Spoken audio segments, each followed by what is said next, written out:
देखें, जहाँ तक आपने बात की कि पास में जो हो गया वो हो गया, उसमें भी हमारी एम और वो जो फोकस और जो मोटिव और गोल था वो यही था कि हमने ट्रॉफ़ी लानी है। अनफॉर्चुनेटली हम वैसा फिनिश नहीं कर पाए, लेकिन इस बारी भी जो है वो डबल कॉन्फिडेंस और बिलीव है कि हम ट्रॉफ़ी लेके आएंगे।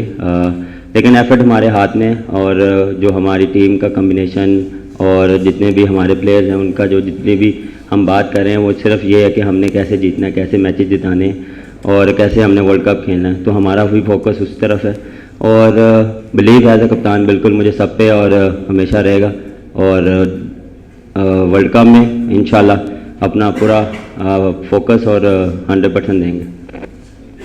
बाबर, सबसे पहले तो गुल्डक, जज़ाकल्लाह। दूसरा 2022 में हमने फाइनल खेला वर्ल्ड कप का। बहुत से लोग समझते हैं कि जब फ़खर जमान इंजर्ड हुए, बाद में आपने मोहम्मद हारिस को लिया, तो उनकी 4 मैचेस में 3 इनिंग्स बड़ी शानदार रही, मगर उस वर्ल्ड कप के बाद वो सिर्फ 4 मैच खेल पाए। अब वो टीम का हिस्सा नहीं है। बहुत से लोग समझते हैं कि शायद उनके साथ ज़्यादती है, आप क्योंकि सिलेक्टर भी हैं, कप्तान भी हैं, आपको उनके बारे में आपकी क्या राय है? इसी तरह ही आमिर जमान ने बड़ी अच्छी इनिंग खेली सिडनी के अंदर, और पाकिस्तान टीम वाहिद टीम है बड़ी टीमों में जिनके पास एक भी फास्ट बॉलर ऑलराउंडर नहीं है। तो ऐसा लग रहा है कि फिट आमिर जमान से इंजर्ड हारिस राउफ ज़्यादा बेहतर है। देखें, आप टेस्ट मैच की परफॉर्मेंस से आप रिलेट कर रहे हैं उसको कि वो T20 में वैसा खेले, क्योंकि देखें उस नंबर पे आपको बहुत प्योर आपको ऑलराउंडर चाहिए, और उसके लिए आपको पूरा जो एक जो बैट्समैन है, क्योंकि वो फिनिशर के तौर पे आपको जाना जाता है उस दौरान, अगर उस नंबर पे खेला बिल्कुल जिस तरह उसने इनिंग खेली, फाइन जो है वो ऑलराउंडर है। टाइम लगेगा थोड़ा सा उसको और खेलेगा तो और जो है वो और पॉलिश होगा। तो उसमें हमने इस पर बिल्कुल डिस्कशन की थी, काफ़ी देर हमने इस पर बात की, डिबेट की, लेकिन हमने जो बेस्ट जो टीम के लिए था वो हमने उस पर डिसाइड किया। और जहाँ तक रही आपने बात की हारिस राउफ की, और देखें हारिस राउफ का जो मोहम्मद हारिस नहीं, वो आपने रिलेट किया ना, जी रिलेट किया आपने मोहम्मद हारिस राउफ के साथ उसकी फ़िटनेस पे।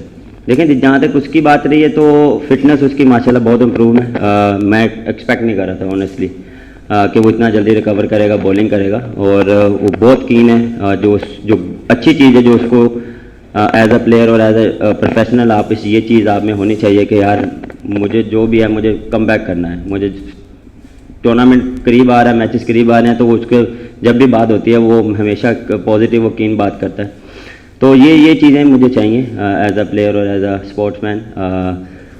जब भी आपका प्लेयर कोई पॉजिटिव बात करता है, आई नो कि उस पर प्रेशर है बैक आने पे, और उस पर जो उनकी बातें बहुत हो रही हैं, इंजर्ड है, पता नहीं कैसा रिस्पॉन्स करेगा, लेकिन रिस्पॉन्स तो मेरे हिसाब से बहुत अच्छा करेगा, क्योंकि जब आप रेस्ट के बाद आते हैं, जब आप प्रॉपर अपने आप को रेस्ट देते हैं मेंटली फिज़िकली, तो आप आके एक डिफरेंट इम्पैक्ट डाल सकते हैं। तो वो मुझे जो है वो जो हमने जो डिस्कशन की थी वो यही थी। और रहा हारिस विकेट कीपर,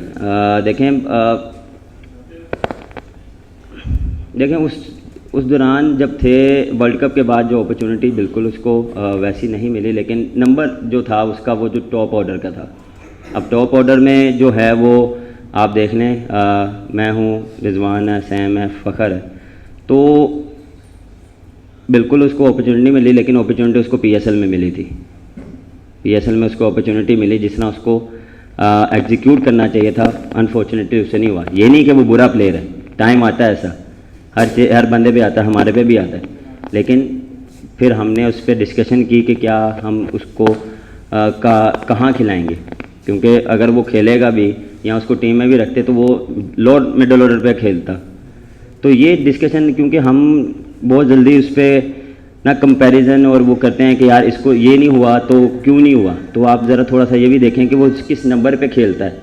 तो वो थोड़ी चीज़ें हम डिस्कशन करते हैं कि यार उस नंबर पे या किस नंबर पे हमें ज़रूरत है, हमें पाकिस्तान की टीम को ज़रूरत है, तो वो डिस्कशन होती है। जो बेस्ट पॉसिबल होता है वो हम उसके साथ जाते हैं।